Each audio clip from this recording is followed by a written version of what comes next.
Hola, hoy es miércoles 14 de febrero del 2024 y les voy a leer el cuento Final del juego de Julio Cortázar. Con Leticia y Yolanda íbamos a jugar a las vías del central argentino los días de calor, esperando que mamá y tía Ruth empezaran su siesta para escaparnos por la Puerta Blanca. Mamá y tía Ruth estaban siempre cansadas después de lavar la loza, sobre todo cuando Holanda y yo secábamos los platos, porque entonces había discusiones, cucharitas por el suelo, frases que solo nosotras entendíamos, y en general un ambiente en donde el olor a grasa, los maullidos de José y la oscuridad de la cocina acababan en una violentísima pelea y el consiguiente desparramo. Holanda se especializaba en armar esta clase de líos, por ejemplo dejando caer un vaso ya lavado en el tacho del agua sucia, o recordando como al pasar que en la casa de las de Loza había 2 sirvientas para todo servicio. Yo usaba otros sistemas. Prefería insinuarle a tía Ruth que se le iban a paspar las manos y seguía fregando cacerolas en vez de dedicarse a las copas o los platos, que era precisamente lo que le gustaba lavar a mamá, con lo cual las enfrentaba sordamente en una lucha de ventajeo por la cosa fácil. El recurso heroico, si los consejos y las largas recordaciones familiares empezaban a saturarnos, era volcar agua hirviendo en el lomo del gato. Es una gran mentira eso del gato escaldado, salvo que haya que tomar al pie de la letra la referencia del agua fría, porque de la caliente José no se alejaba nunca y hasta parecía ofrecerse, pobre animalito, a que le volcáramos media taza de agua a 100 grados o poco menos, bastante menos probablemente, porque nunca se le caía el pelo.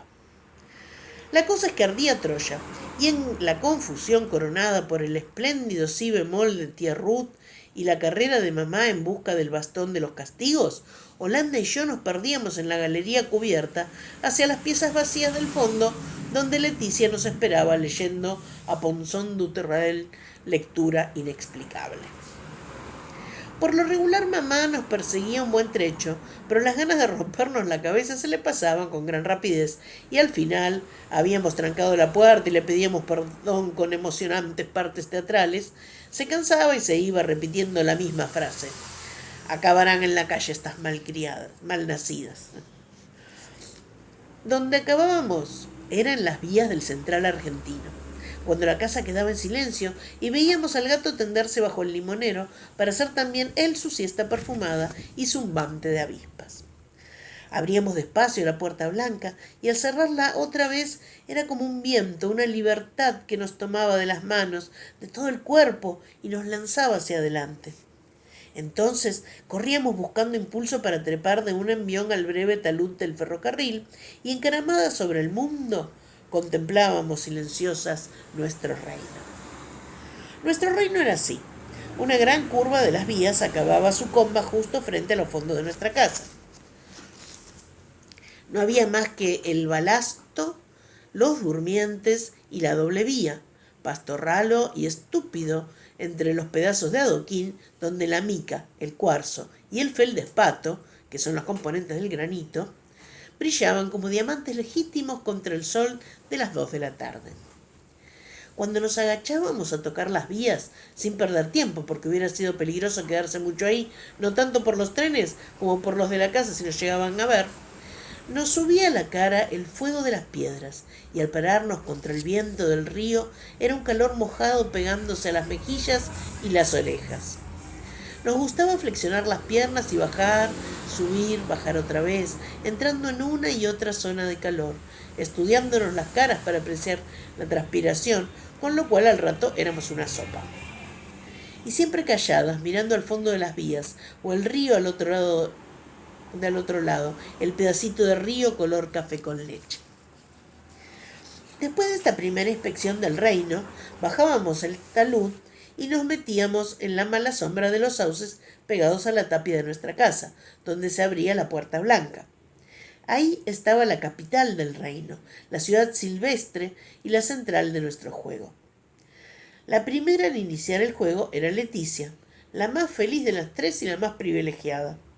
Leticia no tenía que secar los platos ni hacer las camas, podía pasarse el día leyendo, pegando figuritas, y de noche le dejaban quedarse hasta más tarde si lo pedía, aparte de la pizza solamente para ella, el caldo de hueso y toda clase de ventajas. Poco a poco se había ido aprovechando los privilegios y desde el verano anterior dirigía el juego. Yo creo que en realidad dirigía el reino. Por lo menos se adelantaba a decir las cosas y Holanda y yo aceptábamos sin protestar, casi contentas.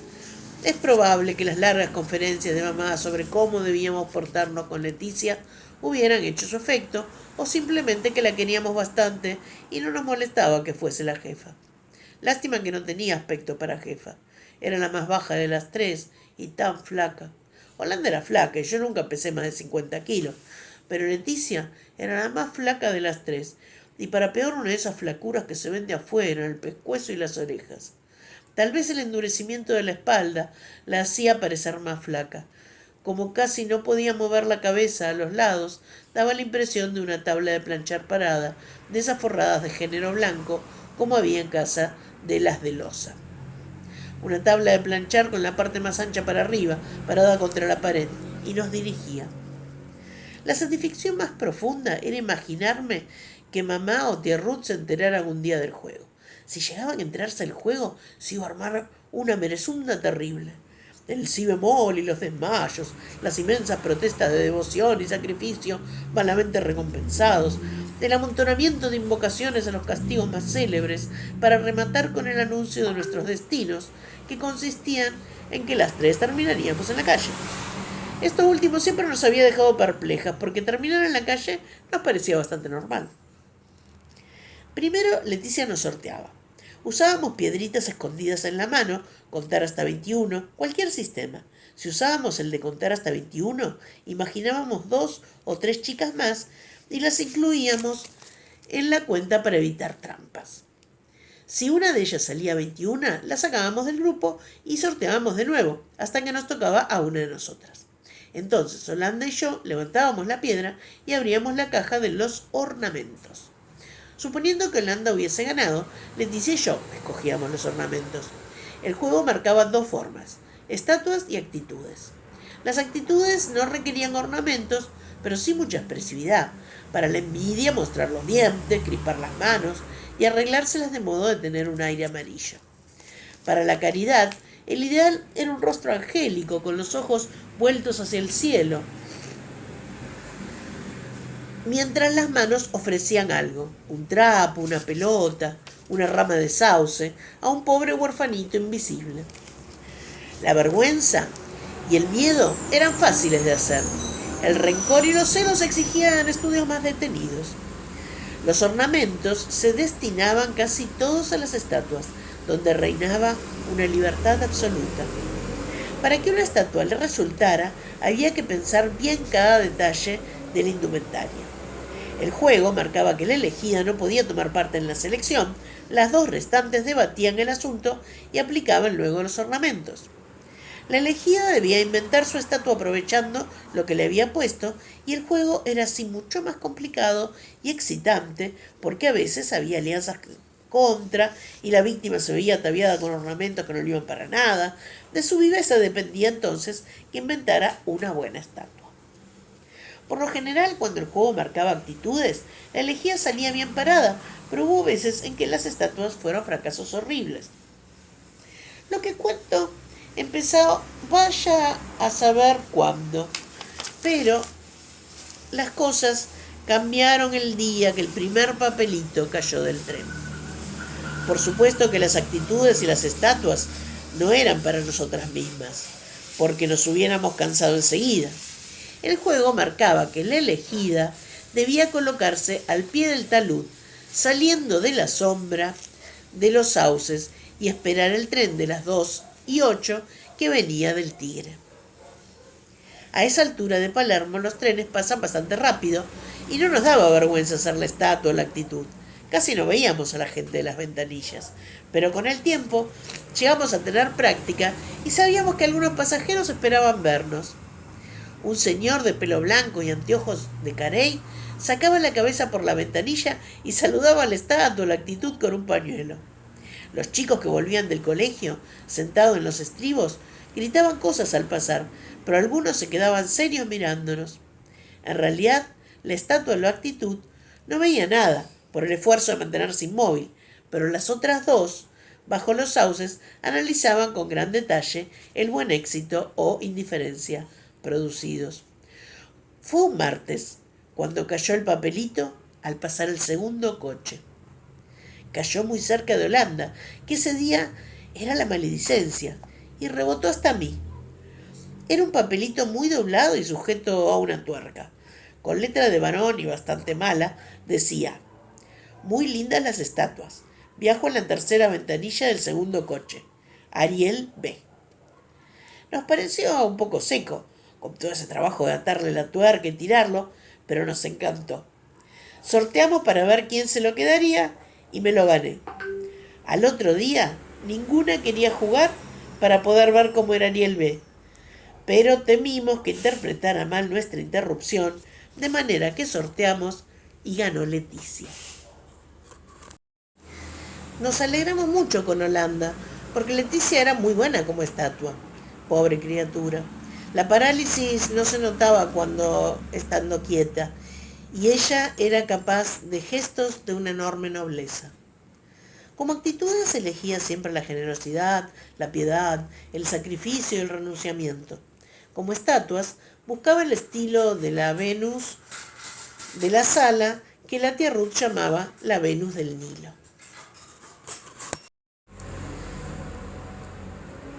Por eso le elegimos ornamentos especiales para que Ariel se llevara una buena impresión.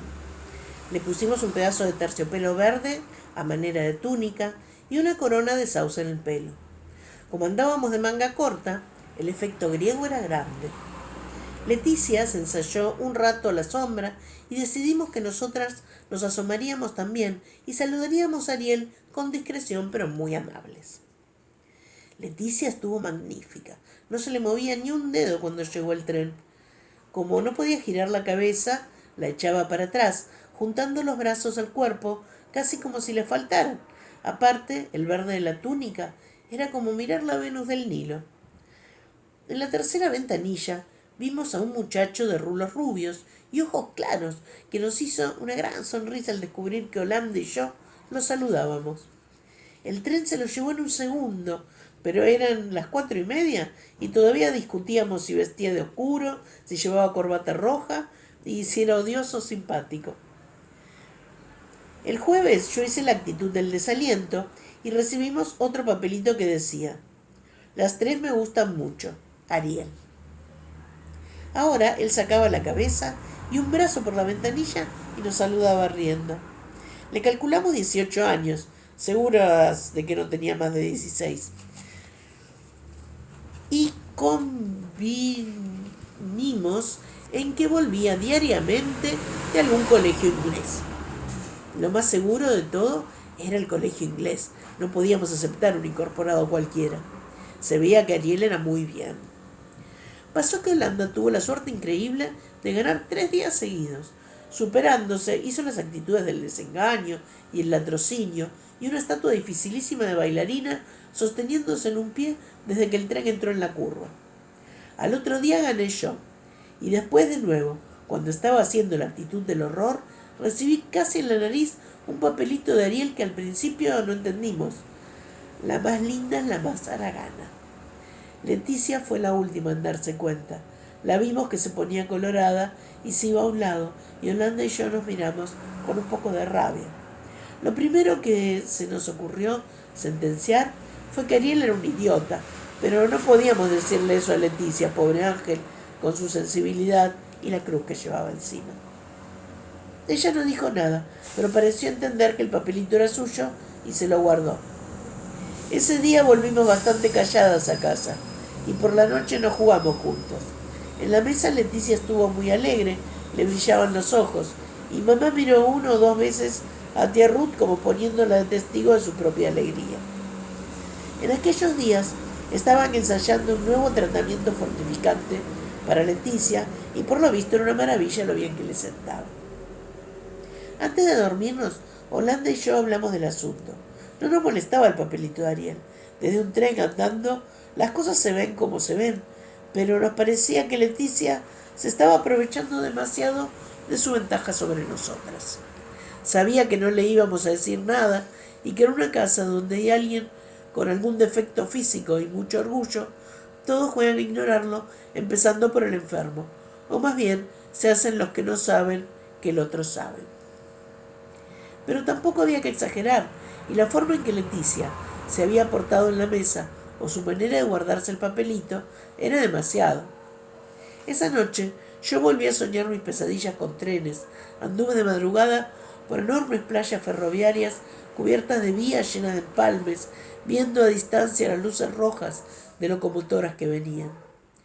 Calculando con angustia si el tren pasaría a mi izquierda y a la vez amenazada por la posible llegada de un rápido a mi espalda o, lo que era peor, que a último momento uno de los trenes tomara uno de los desvíos y se me viniera encima. Pero de mañana me olvidé porque Leticia amaneció muy dolorida y tuvimos que ayudarla a vestirse. Nos pareció que estaba un poco arrepentida de lo de ayer y fuimos muy buenas con ella, diciéndole que esto le pasaba por andar demasiado y que tal vez lo mejor sería que se quedara leyendo en su cuarto. Ella no dijo nada, pero vino a almorzar a la mesa y a las preguntas de mamá contestó que ella estaba muy bien y que casi no le dolía la espalda. Se lo decía y nos miraba. Esa tarde gané yo, pero en ese momento me vino un no sé qué y le dije a Leticia que le dejaba mi lugar. Claro que sin darle a entender por qué, ya que el otro la prefería que la mirara hasta cansarse. Como el juego marcaba estatua, le dijimos cosas sencillas para no complicarle la vida, y ella inventó una especie de princesa china con aire vergonzoso, mirando al suelo y juntando las manos como hacen las princesas chinas. Cuando pasó el tren, Holanda se puso de espalda bajo los sauces, pero yo miré y vi que Ariel no tenía ojos más que para Leticia. La siguió mirando hasta que el tren se perdió en la curva, y Leticia estaba inmóvil y no sabía que él acababa de mirarla así. Pero cuando vino a descansar bajo los sauces, vimos que sí sabía y que le hubiera gustado seguir con los ornamentos toda la tarde, toda la noche. El miércoles sorteamos entre Holanda y yo porque Leticia nos dijo que era justo que ella se saliera. Ganó Holanda con su suerte maldita, pero la carta de Ariel cayó a mi lado. Cuando la levanté tuve un impulso de dársela a Leticia, que no decía nada, pero pensé que tampoco era cosa de complacerle todos los gustos. Y la abrí despacio. Ariel anunciaba que el otro día iba a bajarse en la estación vecina y que vendría por el terraplén para charlar un rato. Todo estaba terriblemente escrito, pero la frase final era hermosa. Saludo a las 3 estatuas muy atentamente. La firma parecía un garabato, aunque se notaba la personalidad. Mientras le quitábamos los ornamentos a Holanda, Leticia me miró 1 o 2 veces. Yo les había leído el mensaje y nadie hizo comentarios, lo que resultaba molesto, porque al fin y al cabo Ariel iba a venir y había que pensar en esa novedad y decidir algo. Si en casa se enteraban, o por desgracia, alguna de las de Loza le daba por espiarnos, con lo envidiosas que eran esas enanas, seguro que se iba a armar la merezunda. Además que era muy raro quedarnos calladas con una cosa así, sin mirarnos casi mientras guardábamos los ornamentos y volvíamos por la puerta blanca. Tía Ruth nos pidió a Holanda y a mí que bañáramos a José. Se llevó a Leticia para hacerle el tratamiento y por fin pudimos deshogarnos tranquilas. Nos parecía maravilloso que viniera Ariel. Nunca habíamos tenido un amigo así. A nuestro primo Tito nos lo contábamos, un tilingo que juntaba figuritas y creía en la primera comunión. Estábamos nerviosísimas con la expectativa y José pagó el pato, pobre ángel. Holanda fue más valiente y sacó el tema de Leticia. Yo no sabía qué pensar. De un lado me parecía horrible que Ariel se enterara, pero también era justo que las cosas se aclararan porque nadie tiene por qué perjudicarse a causa de otro. Lo que yo hubiera querido es que Leticia no sufriera. Bastante cruz tenía encima y ahora con el nuevo tratamiento y tantas cosas. A la noche, mamá se extrañó de vernos tan calladas y dijo qué milagro, si nos habían comido la lengua los ratones. Después miró a tía Ruth y las dos pensaron seguro que habíamos hecho alguna gorda y que nos remordía la conciencia. Leticia comió muy poco y dijo que estaba dolorida, que la dejaran ir a su cuarto a leer rocambole. Holanda le dio el brazo, aunque ella no quería mucho, y yo me puse a tejer, que es una cosa que me viene cuando estoy nerviosa. 2 veces pensé ir al cuarto de Leticia. No me explicaban qué hacían esas dos ahí solas. Pero Holanda volvió con aire de gran importancia y se quedó a mi lado sin hablar hasta que mamá y tía Ruth levantaron la mesa. Ella no va a ir mañana. Escribió una carta y dijo que si él preguntaba mucho que se la demos. Entornando el bolsillo de la blusa me hizo ver un sobre violeta. Después nos llamaron para secar los platos y esa noche nos dormimos casi enseguida por todas las emociones y el cansancio de bañar a José. Al otro día me tocó a mí salir de compras al mercado y en toda la mañana no vi a Leticia, que seguía en su cuarto. Antes que llamaran a la mesa, entré un momento y la encontré al lado de la ventana, con muchas almohadas y el tomo 9 de rocambole. Se veía que estaba mal, pero se puso a reír y me contó de una abeja que no encontraba la salida y de un sueño cómico que había tenido. Yo le dije que era una lástima que no fuera a venir a los sauces, pero me parecía tan difícil decírselo bien. Si querés podemos explicarle a Ariel que estaba descompuesta, le propuse, pero ella decía que no y se quedaba callada.